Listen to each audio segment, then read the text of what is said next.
Ya, kita bangga juga dengan Pak Gubernur Jawa Barat. Beliau tidak hanya duduk di belakang meja, tapi beliau ingin melihat bagaimana semua sesungguhnya wilayah kerja saya. Siapa yang suka nonton YouTube pasti beliau selalu kelihatan dengan penampilannya yang khas. Dan saya, menurut hemat saya, pro kontra itu hal biasa. Tapi kita harus lihat yang positifnya yang dilakukan oleh beliau.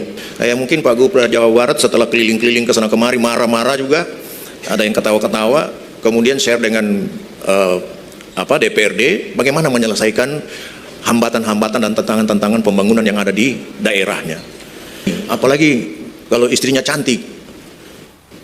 Pak Gub Jawa Barat jangan cari yang cantik-cantik, diambil orang nanti. Yang cantik-cantik diambil orang. Sudah stres dalam penjara, tambah stres lagi dibuat karena istri dibawa orang. Dan kami mohon perkenan Bapak Pimpinan KPK untuk menyampaikan arahan dan pembukaan secara resmi rapat koordinasi. Kami persilakan kepada Bapak Johannes Tanak. Terima kasih atas kesempatan yang diberikan kepada saya. Assalamualaikum warahmatullahi wabarakatuh. Kurang seru, terlalu slow karena dengar keynote speaker dari Pak Gubernur DKI yang terlalu sehingga kurang semangat kelihatannya. Assalamualaikum warahmatullahi wabarakatuh. Nah, jadi antara pejabat dan penjahat itu dekat-dekat saja bahasanya. Jadi tolonglah, kami berharap, tolonglah tata kelola pemerintahan dilaksanakan dengan baik dan benar serta penuh rasa tanggung jawab. Kemudian ini lagi relasi kekuasaan dan korupsi. Ini jabatan hanya sifatnya sementara, Pak. Hanya 5 tahun dan maksimum 10 tahun.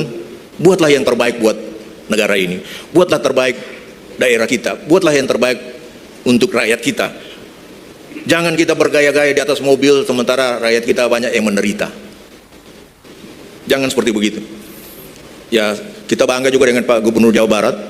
Beliau tidak hanya duduk di belakang meja, tapi beliau ingin melihat bagaimana semua sesungguhnya wilayah kerja saya. Siapa yang suka nonton YouTube pasti beliau selalu kelihatan dengan penampilannya yang khas. Dan saya, menurut hemat saya, pro kontra itu hal biasa. Tapi kita harus lihat yang positifnya yang dilakukan oleh beliau. Mohon izin Pak Gub, di daerah saya dari tahun 96 saya tinggal di Pentagon, Pak Gub.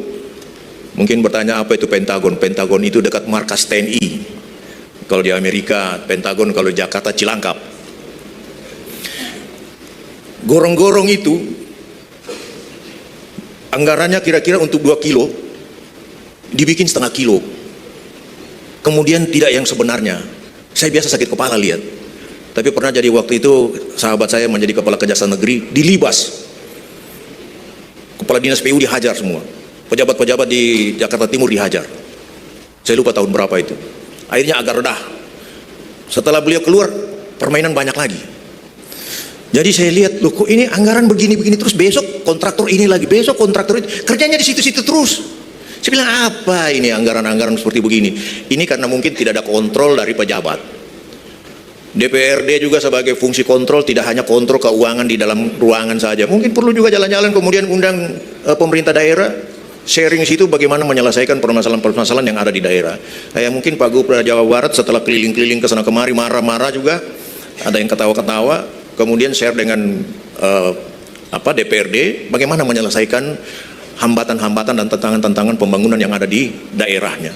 Ya, teman-teman, nanti kita akan melihat komentar netizen satu persatu ya terhadap pujian yang dilontarkan oleh Ketua KPK kepada Bapak Aing atau Gubernur Jawa Barat, yaitu Kang Deddy Mulyadi. Nah, teman-teman, di acara ini yang diadakan oleh KPK ini, disinilah terjadi sindir-menyindir antara KDM dengan Pramono Anung, ya Gubernur Jawa Barat versus Gubernur DKI Jakarta. Dan di sini ya mereka saling ya sindir-menyindir ya bagaimana mereka menyampaikan ya keunggulan ya di wilayah mereka masing-masing dan menyindir daerah yang lain. Nah, apa yang disampaikan oleh Adi Prayitno selaku pengamat politik dalam hal ini, ya dia juga sudah membahas hal itu, teman-teman. Ya, Adi Prayitno mengatakan itu sesuatu hal yang baik, ya karena tentu setiap kepala daerah itu ya ingin memacu, ya ingin terlihat mereka yang terbaik ya dari antara kepala-kepala daerah yang lain, dan itu suatu hal yang menguntungkan rakyat.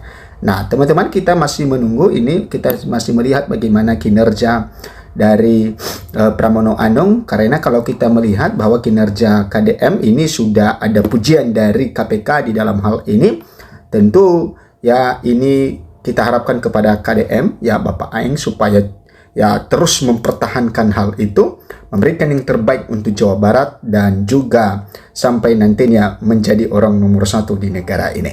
Oke, teman-teman, ya sekarang kita melihat komentar netizen di dalam hal ini ya. Teman-teman juga memberikan komentar Anda ya. Sini hadir yang bangga punya Gubernur Jabar Istimewa Bapak Aing. Mantap Ketua KPK keren. Ya, Ketua KPK juga ya mereka melihat ya bagaimana kinerja setiap kepala daerah itu. Karena mereka adalah bagian dalam pengawasan, terutama dalam anggaran, teman-teman. Tentu kalau ada dugaan-dugaan ya tindakan-tindakan korupsi, maka mereka akan terus yang memantau hal itu sehingga nantinya mereka sudah mengetahui dan mereka akan melakukan ya penyelidikan. Nah, tentu di dalam hal ini selaku Ketua KPK memberikan apresiasi kepada KDM bahwa apa yang dilakukan oleh KDM sekarang adalah sesuatu hal yang bagus. Nah, mantap pimpinan KPK, dengarkan para pejabat, amalkan. Seharusnya pejabat yang korupsi harus divonis mati atau seumur hidup, dan juga harus ada undang-undang perampasan aset segera disahkan. Nah, teman-teman, ini juga seringkali disampaikan oleh Pak Ahok, teman-teman, bahwa ya sangat-sangat bagus sekali kalau ada undang-undang perampasan aset. Makanya dia dorong juga ya Pak Presiden Prabowo supaya membuat perpu perampasan aset. Karena kalau itu dibahas di DPR itu tidak akan selesai, dan untuk memulainya saja itu tidak akan mereka mulai.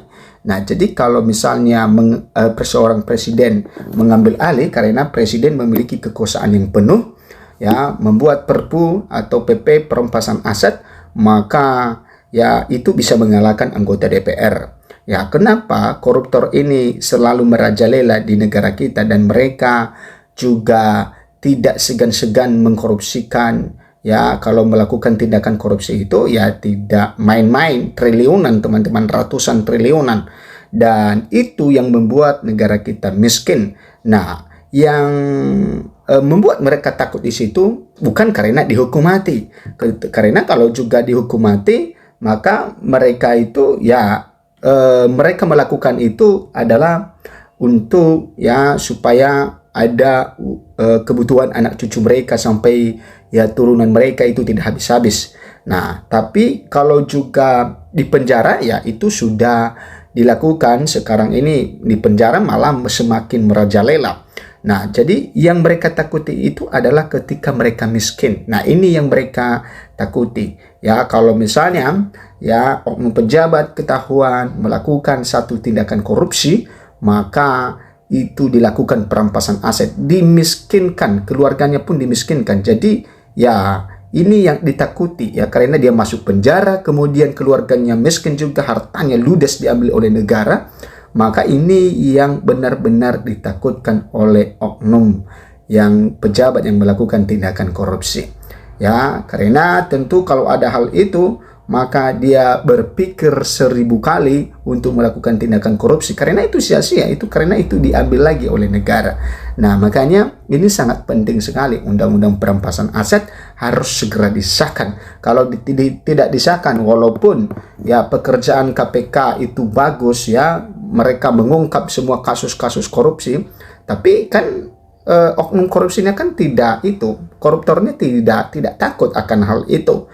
Yang tidak takut penjara ya, tidak takut ya dihukum ya 20 tahun penjara, apalagi kalau hanya 5 tahun penjara, 10 tahun penjara, itu ya hal-hal yang biasa bagi mereka. Tetapi kalau misalnya Ya, mereka dihukum di penjara, tetapi kemudian semua harta mereka itu diambil oleh negara dan keluarga mereka dimiskinkan. Maka itulah yang membuat ya mereka takut. Ya, lebih baik satu keluarga koruptor miskin, teman-teman, daripada jutaan rakyat yang menjadi korban. Nah, itu ya, kalau kita melihat bahwa ya jangan sampai keluarganya juga ikutnya, makanya ya tidak habis-habisnya ya tindakan korupsi.